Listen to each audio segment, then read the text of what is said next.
All right, guys, welcome back to another episode of Running with Wolves. I am going to give you guys all the dirty details today.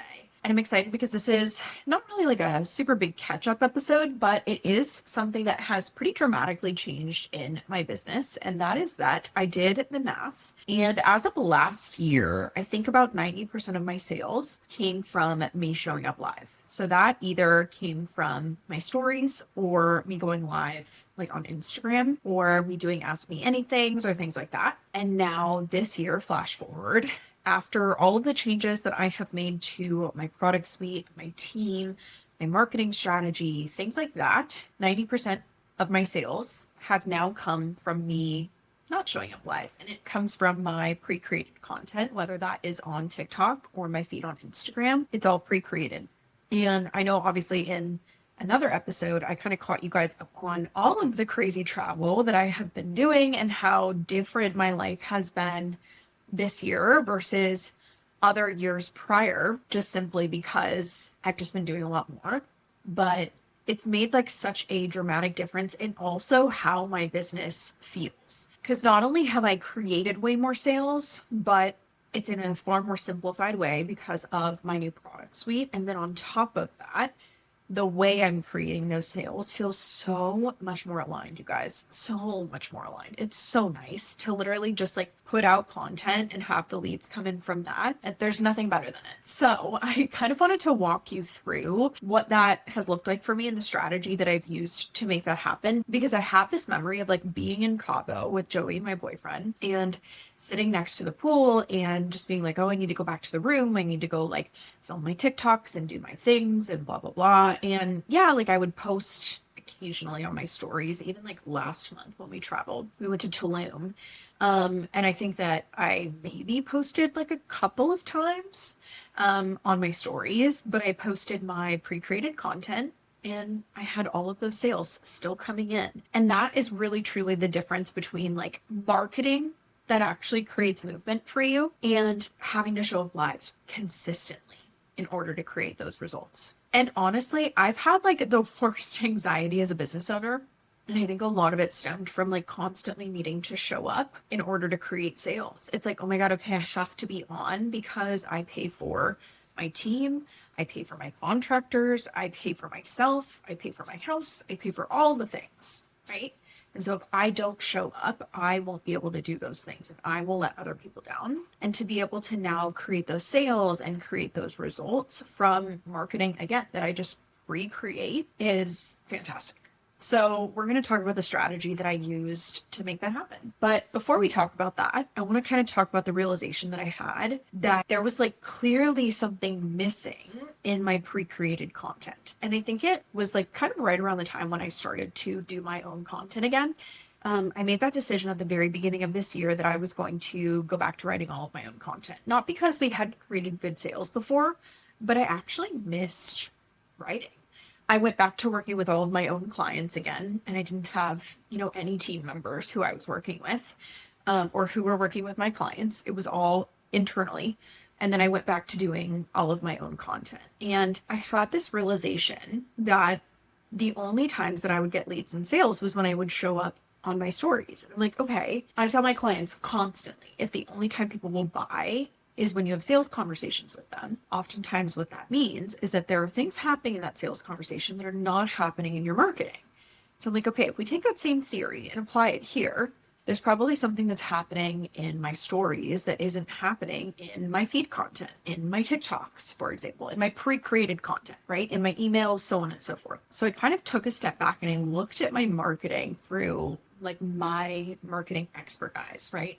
I looked at my marketing through the lens that I would my clients' marketing. And what I really realized was that the tough love that I was giving my clients in my stories, how I called them out, how sharp my hooks were, the client examples I used that really vividly painted pictures of what they were struggling with and what they wanted, the urgency I created, the way I called people out directly in my DMs and asked them questions to get them to realize they had a problem, the way I pre-handled objections in my sales conversations. None of that was showing up in my feed. And I don't know where this kind of got lost along the way, but I was basically told that feed content was essentially to show people that they had a problem. You were the solution, get them thinking, changing their perspective, things like that. And yeah, kind of pre-handling objections, but like my spice that I really brought to my marketing, my spice that I really brought to those sales conversations, like none of that translated into any of my pre-created content. My marketing looked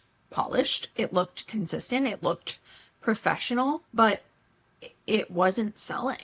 And it was driving me bonkers because I was kind of doing the exact same thing that I literally always called my clients out on. I was saving my best like sales psychology moments and selling for reactive in the moment stories instead of building it into my evergreen content. So of course people were only really buying when I showed up live because that's really the only place that they were hearing me pitch the way that I would, that I knew created sales for my audience. And that realization I feel like was kind of like a slap in the face, honestly, because I was like, so when I say, oh my God, you should be selling every single day, I'm not just talking about like vague solution selling. I'm talking about like how I would be selling every single day. Like, I don't know if anyone else does this, if you're a consultant, but sometimes I listen to myself talk in my client calls. And I'm like, you should really take your own fucking advice because that was good. And you don't do that. So like, I just almost need someone to like remind me every single day to do those things. It was a very humbling realization and reminder,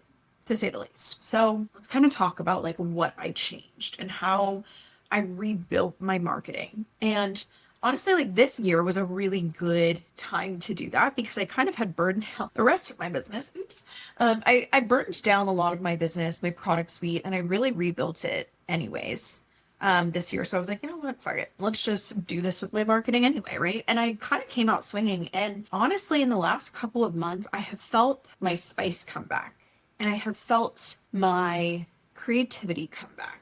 And I think it was really interesting because I was also having this conversation with my therapist, Robin. Shout out Robin. We love you. She's a queen. And I think because of the previous like super toxic relationship that I was in, I have constantly in the last few years been concerned with being too much for people. And I think that that also kind of bled into my marketing as I was looking at it. Because I was like, add a little spice. Like, where is the spice? Where is the Savannah? Where is like the just like calling people out that I had in my marketing? The tough love that people hire me for. Like, my clients will joke and be like, can you just yell at me really quick? Like, can you just snap me out of it? And I'm like, yeah, absolutely. And I will give people the tough love that they need because sometimes that's the kick in the butt that they need. Like, it's like the difference between hiring a personal trainer that's like your cheerleader versus your boot camp instructor. Everyone needs something different, but the people who work with me need a little bit of the boot camp instructor, and that's what they like, and that's what I'll give them. But that wasn't being portrayed in my marketing. So I really started to kind of put more of that tough love into my feed. So if I call people out on a sales call, if I call my clients out, if I call people out in the DMs, in my stories, why wouldn't I do that in a carousel? If I tell someone in the DMs, like, you're not scaling because your funnel is broken. If I tell people in the DMs, like, hey, you're not scaling because your funnel is broken, not because you need another platform. Like, why isn't that a post, right? I'm just gonna like read for you guys like the content that I've kind of started putting out. Sorry, let me find stuff. Okay, so like the other day I said, no, your business hasn't peaked. You're just using an old marketing strategy and expecting new results. Or if your coach is telling you income dips are normal, I said, disrespectfully, that's just code for they don't know how to make you money and I'm tired of watching you settle for that. Or if your sales have been in the same place for the last year and you're still thinking about if you should invest into working with me, don't be surprised when my clients take all of your buyers. Or I did a client case study and I said I told her that her mommy influencer content was killing her sales. So we fixed her strategy and 3 posts later, she had made 50K. Or my accelerator client fired her agency and went from 0 sales from her marketing to 1 post and 7 qualified leads in her DMs within 24 hours of our call. If you're scared to raise your prices because you'll lose sales, you're not marketing. You're just posting, right? That's the shit that I've been putting out recently. But if you scroll back into my feed, you'll see that I was saying stuff like 7 figures isn't complicated. It's just numbers you've never reverse engineered. Or if content alone sold your offer, you'd already be booked out. Let's talk about what actually gets your audience to buy effortlessly. Or you're not outsourcing to scale, you're outsourcing to avoid responsibility. I'm saying the same shit. I just stopped saying it the way I normally would. Like, I just tried to put like a professional spin on it. Don't ask me why, but I did. So I stopped that very clearly. Number two, I started baking urgency into my static content, not like sign up before Friday urgency, the deeper kind of urgency. The cost of waiting, showing what they'll lose every single week that they don't move to work with me. I used to really only do that in my stories, and now it lives in my posts, my reels, and my emails too. Number three, I started addressing objections head on in my content. And again, I did not do it in a like cutesy way. I did it in the way that I would do it in a sales conversation. I started asking them some like really pointed questions. If you've ever been on a sales call with me, you will know this. I will straight up sit there and ask you a question, and I will let you feel the pain of not knowing how to answer that question because it's important. Like, I literally looked at a CEO one time. I have a bigger company that I've been working with. They're like a product-based business, and I've loved working with them. But the CEO was like, tell me why I really need to work with you. And I go, well, I guess let me ask you a question in return. I basically said, right now, every single post that you put out, every single email you're sending, every single dollar that you spend on ads has a conversion rate of less than 1%, which means that right now you're spending a fuck ton of money for really no sales. If X is a normal conversion rate from my clients, do you know how to get there with your current team's structure and knowledge and strategy? And I just paused and he started nodding, and I was like, I'm assuming by the silence, maybe the answer is no. He's like, yeah, no, I don't. And I was like, okay, that's why you need me. And here's how we're going to fix that. So I started to bring that energy to my content because that's how I am on a sales call. Point blank fucking period. I don't care. I am ruthless because in a sales call, it's a make or break. I know and I will say with my full chest always, 100% of the people who come to me to work with me need my support. And so I am not about to sit there on a sales call and be like, well, if you want to work with me, no, here's why you need it. Here's why I am going to make you more fucking money than you could ever imagine. And I brought that energy into my content, and I started addressing those objections in that exact way. Number four, I reworked my podcast episodes. When I first started this podcast, I had a lot of direction around making it seem like almost styling it after like Call Her Daddy, right? Like having more guest episodes and having more interviews. And I also had, clips that were being done for me that maybe didn't have a ton of like framework or strategy behind them. And so the clips really on social media wouldn't lead to more downloads, more streams, things like that. And so because of that, we weren't getting any leads or any clients from the podcast. So I, number one, stopped keeping like my real unfiltered polarizing opinions, hot takes, all the things from my episodes. I also stopped really doing a lot of guest episodes, and I started using this as more of a tool for educating my audience, asking the right questions, showcasing the gaps, talking about the solutions that I offer. And we also restructured the social media clips so that they were highly converting. And since then, I've gotten a shit ton of people who have come from my podcast to be like, hey, we need to work together. That wasn't the case before. And then lastly, I reworked my emails. And this was something that I was hesitant to do because I'm like, I've been sending out emails consistently because my team was writing them. And I'm like, what are people going to think if they don't get emails? No one gives a fuck. I was like, why am I sitting here stressing myself out to send out all of these emails that were fluffy anyways that people weren't even responding to? So now I probably send out maybe like one email a month to keep my list warm, to make sure that it is as strategic and intentional as possible. And then I refunnel them to different marketing platforms. I'm like, my list, if they really wanted more emails from me, would have been responding consistently to the other strategic emails that I was putting out. My audience is just more on social media, and that's okay. The big shift, which I'm sure you can kind of hear in all of these changes that I've made, was that I stopped treating sales energy like it only belonged in my stories or my sales conversations. And I started really just kind of putting it everywhere. So that's the strategy side of things that really I kind of shifted in order to get my marketing, my pre-created marketing, to convert at a much higher percentage than just my stories or just my sales calls, right? And it's funny because, like I said, that's all stuff that I've consistently told my clients to do, but it's funny what happens when you start taking your own damn advice. Crazy. But in addition to those strategy changes, I kind of had to shift my mindset a lot. because what was actually so flabbergasting to me was in making these changes and talking to my team. I was like, let's just try this. I really genuinely do not believe, like, I had so many insane limiting beliefs. I was like, my Instagram is dead.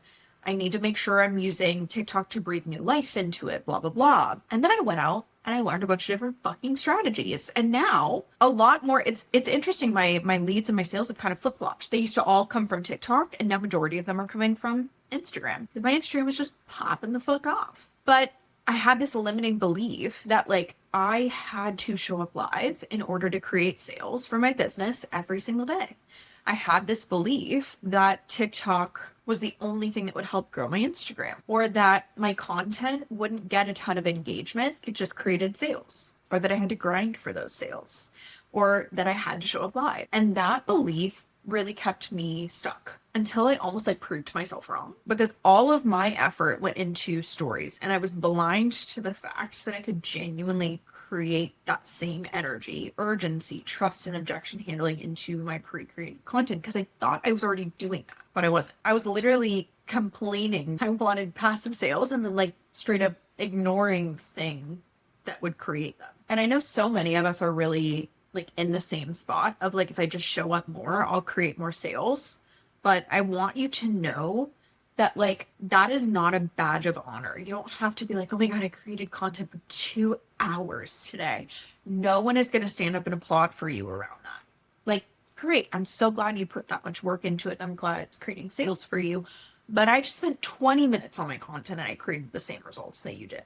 So like, which is better. And I did not think that that was possible for me until I got new perspectives. I got new strategies. I started to show up in a different way. Even this is the other thing too, is that even though I did not think that it would work, I was willing to try something new. And that's the other thing that I find a lot with business owners is, and it's so weird, and I talk about this with some of my friends who are business owners as well, is that even when people will invest into working with you or purchase your product and say like, yes, I'm ready to try something new. Yes, I'm ready to commit. Yes, I'm ready to do X, Y, Z. I will still have clients who are like, but Savannah, that's not how I was taught to do it. And I'm like, I know.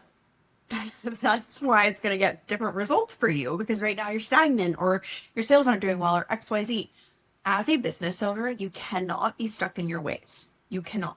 I've built a multi-million-dollar business and I'm still learning. I learned stuff this year about how I can create better results. I do not know everything. And so as a business owner, no matter how much you've scaled, no matter what you've accomplished, if you're trying to continue to grow or do something different, create results faster, bring in a new product or service, scale a different business model in a different industry, up your prices, you're going to need to do things you've never done before. And I think we all need to go back to that place when we were at the beginning of our business where we were just like a sponge and just like soaked everything up. I will be the first to admit that I do not know everything that I'm doing. And that's okay. Like, I'm still learning, but you have to be open to trying new things, even if you're skeptical, because you never know what could be the thing that actually would create those results for you. And what I want you guys to know is like, this isn't just me that this has created results for. Right? Like, I've had an accelerator client who thought that she had a marketing problem because her inquiries were low. And the real issue was that her sales process was like way too fucking complicated. She had multiple links, multiple forms, too much friction. And so we simplified it to one like clear application with pricing up front. And with 24 hours, she had 7 qualified leads before the funnel started doing the objection handling for her, right? Because her funnel started to do the objection handling for her and the qualifying for her. I had another client who's capped at 20K months and thought she needed a new offer. What she actually needed was to rework her messaging. So we raised her prices, rewrote her whole marketing strategy, and leaned into a ton of urgency. And she closed 108K in 2 weeks from 2 TikToks. I had a client whose leads were constantly ghosting her, not because they didn't want her program, but because her marketing wasn't addressing their fears. And so I built in content to her strategy that normalized the fear, showed safety through her social proof, created urgency for them to move, and the ghosting disappeared. And I also had so many different product-based businesses who told me they constantly had to go like live on TikTok and package orders, or go live on Instagram and answer questions about their brand, or get on their stories and sell their products in order to create sales. And when we built everything that I talked about today into their strategy, their marketing sells for them. Multiple six figures a month. It's insane. These are all the same shifts that I have made, but across different business models and different industries. So here's kind of like the before and after, just to summarize everything that I changed for you. Number one, in the past, I was only creating sales when I would go live. Not just live on Instagram, but like on stories, sales calls, etc. If I didn't go live, or if I didn't show up that day, I didn't create sales, which meant that I created a constant hamster wheel for myself that was exhausting, right? Now that I've made these changes, 90% of my leads and sales come from pre-created content. 90%. TikToks, Reels, feed posts, emails, podcasts, and I make sales whether I'm on stories, on a plane with no Wi-Fi, traveling in Tulum, on vacation. And that is truly the difference between a business that like drains you and a business that excites you. Like I feel excited to create content again. Because everyone has been in a position where you're like, the last thing I want to do is create content right now because I know it's not going to land for me. And I started to get to that point. Like I started to resent my business. And now that I've made those changes, it's like, it's truly just changed everything for me. And I'm so excited about it. So if there are any takeaways that you remember from this episode, let it be these. Number one, if sales only come when you're going live, there's something wrong with your marketing. Ask yourself, what am I doing when I'm going live on my stories and my sales calls, etc., that's not in my marketing right now? Number two, stop saving those perfect sales psychology moments for reactive marketing. Build it into every single piece of marketing you have across every single platform. Number three, tough love, urgency, objection handling. Those aren't story-only strategies. They should live in your feed, your emails, your TikToks, your episodes, everything. And then lastly, a reminder that scaling is not about showing up more. It's about creating systems that sell while you live your life, because that is why we built our businesses in the first place. So make your marketing work for you. Do not work for your marketing. Okay. So I hope you enjoyed this episode, you guys. I hope you have a fantastic rest of your day, and I will see you in the next episode. Bye, guys.